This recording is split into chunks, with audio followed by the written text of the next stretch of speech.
Arsenal 4, Everton 0. Well, that was light work, wasn't it? Yes, people, wife boy, and welcome back to another Arsenal match reaction. And Arsenal have beaten Everton 4-0 in our game in hand to go 5 points clear at the top of the Premier League table. It's about damn time I can stop saying in all my videos, Arsenal are cleared Man City with a game in hand. With a game in hand. I just keep repeating it. We've got a game in hand. It's about time we've played it. And it's about time we've actually capitalised on a game in hand as well. And fully won it and won it in convincing fashion. I know last season and even against Manchester City this season, Arsenal never seemed to capitalise on our games in hand. There was memes going around that we just don't have a hand. It's like Arsenal's games in hand. The hand is just someone without a hand. But we finally did capitalise on it. And to be honest, this game kind of went how I expected it to go.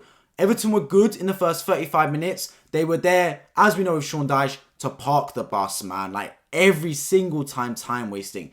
Every goal kick time wasting.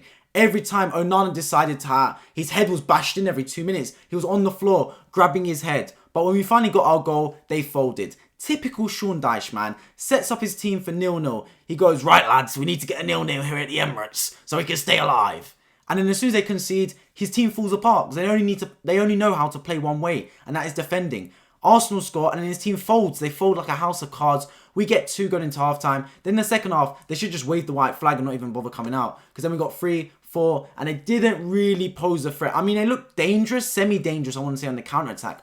But it's Everton. They've been toothless. They're the worst scoring side this season. And they showed it because they didn't really test Ramsdale to great effect, even when they had chances to go forward. Let's talk about Arsenal now because despite the fact that we're playing at home to a team in Everton that I've already said only play one way to defend and they don't really score a lot of goals, this was an important game for us to get a result. We know we've struggled in recent weeks against low blocks. Teams that just sit back, defend. We can't seem to break them down. It happened against Newcastle, happened against Brentford. But today, it was frustrating, but we got our goal. And when you play against teams in a low block, you need a bit of magic. And Bukayo Saka provided exactly that. Beautiful ball by Zinchenko through the lines from the right-hand side. I mean, we know this guy's a left-back, but we know he's a left-back, stroke centre-mid, stroke left wing, stroke right-back, stroke centre-back. This brother plays every position on the football pitch. Feeds it through to Saka, right foot into the top corner. I mean, you wouldn't have thought this guy's left-footed the way he took that strike. Absolutely walloped it into the top of the net. Near post as well, top finish. Kind of reminded me, it was probably easier though, but kind of reminded me to the chance he had against Leeds when he scored that away from home. Beautiful right-footed finish, near post, top of the net, and that gave us the 1-0 lead. And at that point, I was thinking that is exactly what we needed. Because all we needed to do was score the first goal against Everton, and we'd be comfortable. And we need that bit of magic, a top finish from our star boy, Bukayo Saka. Then the second one came moments later. Ghana Gay, what is he doing, man? Just dilly-dallying on the football. Saka takes advantage, nicks it off him, falls to Martinelli, who was smart finish past the goalkeeper. Ruled offside, but then VAR correctly ruled it onside. It was a very tight decision, but we got the luck of the draw there. And then basically 2-0 up, heading into half-time. At that point, I'm thinking, yeah, it's basically game over, man. We've capitalised. We came out in the second half. We looked decent, knocking it around. Got a third goal, got a fourth goal. The third one through Odegaard. Nice assist by Trossard across the goal for him to sweep it home. Then the fourth goal by Martinelli after a good ball in behind. And then Nketiah pulls it back for Martinelli to make it 4-0. And yeah, that's exactly what the doctor ordered for us. A goal, well, 4 goals, a clean sheet at home. We haven't had many of those recently. And we just keep our run going. 5 points clear now. And we've got a game against Bournemouth on Saturday. And you know, I never speak too soon. But Bournemouth at home, that has to be 3 points for me, man. It has to be 3 points, Bournemouth at home.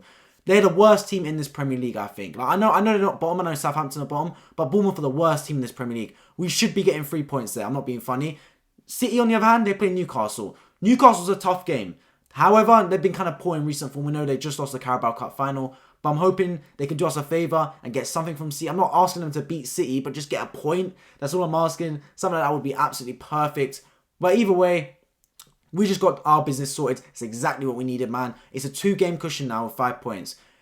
I mean, look, we still got to go to the Etihad, and it's still by no means Arsenal's trophy wrapped up in a bow. But it is in our hands. It is in our position. We've got a favourable run of fixtures now. And we need to show a way we can beat this low block. And I think having Trossard in the team did that, man. Because it was Trossard playing striker. Then Martinelli would go striker. They were interchanging front. And I think if you're playing against a low block, you need a bit of inventiveness. And also you need a bit of chaos at times. Positive chaos though. Sometimes you need to do stuff a little bit crazy. A little bit like, what are they doing that? Just to throw the defenders off. Because when it's a low block, they're kind of expecting Arsenal to play in there. Martinelli left wing, Trossard striker, Saka right wing, rigid. Everyone just does what they're meant to do. They get the ball and they run and they pass it. I think they like playing like, they like defending against that.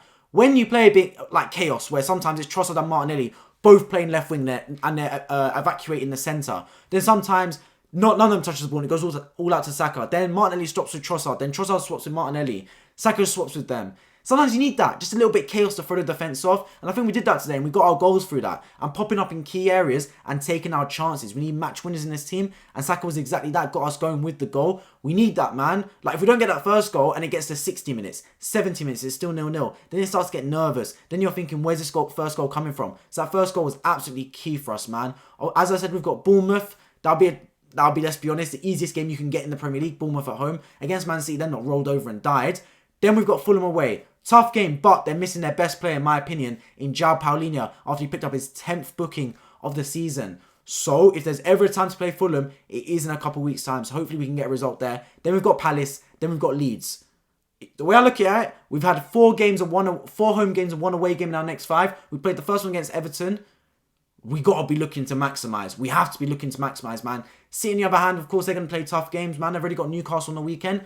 I'm looking to extend this lead in March. We have to. We had a rocky spell in February. We all saw that. Everton, Brentford, Man City twice if you count the FA Cup. Hopefully that was a blip, and we can come out the other side now, and we need to start picking up results in a consistent fashion, man. Jesus back would be a massive, massive boost to us, because that guy is so key. We need him back. Of course, Smith Rowe got subbed on today as well. Nice to see him back. I'm not a massive fan of Smith Rowe, if I'm being honest with you guys. I know a lot of people rate him very highly. Me, not so much. I think he's a good player to come off the bench and maybe to feature in Europa League, but I don't think he's anywhere near the caliber to start for us. I know what he did last season, scoring so many goals, but for me, I think Trossard's ahead of him in the pecking order, as well as, of course, Martinelli and Saka. So let's just give him some time in the Europa League, I guess. But it was nice to see him back either way. I'm just waiting to have Jesus back, man. That's my guy. Even Partey came on for the second half and he looked really good. Jorginho himself got a half each, which I think was nice. Let him integrate back into the squad, because I think he will start against Bournemouth on Saturday. But the main thing is, for me, look, with Europa League coming back now, we've got games thick and fast. We're playing basically 2-3 times a week. It was nice to have this game wrapped up by half-time. By the 50th minute, the game was basically wrapped up. So we kind of took our foot off the gas. It became a training game. It wasn't intensity. It wasn't full intensity for the full 90 minutes. So that was good. It gave us some breathing space, because against Bournemouth, we need to play another top game. We need to start fast, and hopefully we can wrap that game up fairly early as well, heading into going to Sporting Lisbon on Thursday. Let's end with the match ratings, of course. In goal, Aaron Ramsdale. Didn't really have much to do, but the stuff he did do, he did well. Claiming the ball, got a clean sheet as well. 8 out of 10 for me, Aaron Ramsdale. Right back, Ben White. I thought he played really well, actually. He was tracking forward at times. Tracking back, running forward at times, pressing well, got on the ball. I thought he looked decent, man. Obviously, wasn't really influential for any of our main goals, to be fair, but his position he was taking up was good. It was kind of an ugly, scrappy game towards the start. We didn't create many clear-cut chances. We were very clinical in the goals we did score. Normally, Ben White is the one that's putting in a lot of crosses or getting forward play areas and pulling it back. He only really did it on one occasion, and Leandro Trossard completely scuffed the finish in the second half. But overall, I thought Ben White had a decent game, 7 out of 10. The 2 centre-backs were pretty decent as well. I'll give them both a 7.5 out of 10. I thought they looked really good in there. Kept a clean sheet as well. Zinchenko, that's my left back / centre mid / right wing, man. Inverted fullback Zinchenko, again, very good game. 8 out of 10, pops up everywhere. I've said it before. I think I said it in the match reaction when we beat Tottenham 2-0. Having Zinchenko, sometimes it fills me with rage. I just want a left back that's going to overlap sometimes.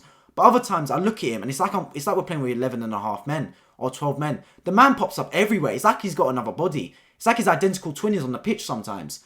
He's so good at picking up the right areas at the right time. It's risky having him because he evacuates that left side, that left back position. But in attack sometimes and winning back the ball in good positions, he is top. And that assist to Saka on the first goal, what a pass by him to split the defence and find that. That was brilliant from Zinchenko, 8.5 out of 10. Jorginho and Partey, I'm going to rate both of them because they both played a half each. Thought Jorginho was decent in there, actually. To be fair, I'm going to give Jorginho a 7. I think at times he was caught on possession, which wasn't great. But overall, he kept the tempo going. Partey, I thought, had a decent game coming back, man. I thought he was good. 7.5 out of 10 for Thomas Partey. Came back, was breaking up the play really nicely. Xhaka, left centre mid. Thought Xhaka, of course, also had a decent game, man. I've criticised him recently. I still do believe we can get an upgrade on him in that midfield position. But today, I'm not going to complain about him. He was in there, making challenges, progressing the ball forward, popping up in nice areas. Overall, 7 out of 10 for Xhaka. Odegaard. What have I said so many times in this channel, man? If you want to win the game, you need to get your ball players like Odegaard on the football. He is the key to us winning football matches. He's our maestro. More often than not, if Odegaard has a good game, Arsenal win that football match. It is no coincidence. When we got Odegaard playing, when we got him doing those nice passes, those flicks, those tricks, those incisive balls, that's when good things happen. He scored today, looked very good throughout actually. I'm going to give Odegaard an 8 out of 10. Saka, right wing, 8.5 out of 10. He's getting a high rating because he scored the opening goal, man. And for me, when you're playing teams again with a low block, that first goal counts like 2 goals, man. Because you know Everton can't really go forward in an attack. So as soon as we got that first goal, it was so important. It was basically a dagger from that point on. And then we went on to basically walk the rest of the match. But it was nervy before that. Saka got us started with absolutely beautiful, beautiful strike. And that's what you need, man. Your big players to stand up and be counted. 10 goals now in the Premier League for the youngster. Brilliant again, Bukayo Saka. Left wing, Gabriel Martinelli. I guess I'm going to rate him there. It could have been Trossard left wing. But Martinelli got 2 goals as well, man. Obviously, first goal since his... Well, actually, no. He signed his contract before the Everton game. I mean, before the Leicester game. But either way, it's 3 goals in 2 games now for Martinelli. Start to see him get back to form now. I think playing Trossard through the middle has actually helped Martinelli out. Because I think he saw Trossard coming as a replacement to him and he felt a bit, I don't know, maybe his confidence got hit. But now he's seen that Trossard is actually playing through the middle. His confidence has kind of returned a bit because he still believes that Arteta's got the faith in him to lead us in that left wing position. So I think he did really well today. 2 smart finishes in there. And nice to see him also get 10 goals for us. I think he's on 11 now, actually. So also Martinelli, 8.5 out of 10. Then through the middle, Leandro Trossard, another good game for me as well. Assist, looking decent. Couple times he could have done better on his finishing. But overall, I thought Trossard had a really good game as well. 8 out of 10. That is overall my ratings for the Arsenal game. I thought we did really well in there. One of our more convincing matches of the season, 4-0, and exactly what we needed to get in our game in hand. 4 goals, a win, and a clean sheet. As always, let me know your thoughts on the match in the comment section down below. I'd absolutely love to hear it. And if you're new around and you love Arsenal-related content, this is the place to be. Make sure you subscribe down below on my road to 2,000 subscribers. I've been waiting to see you all in my next video.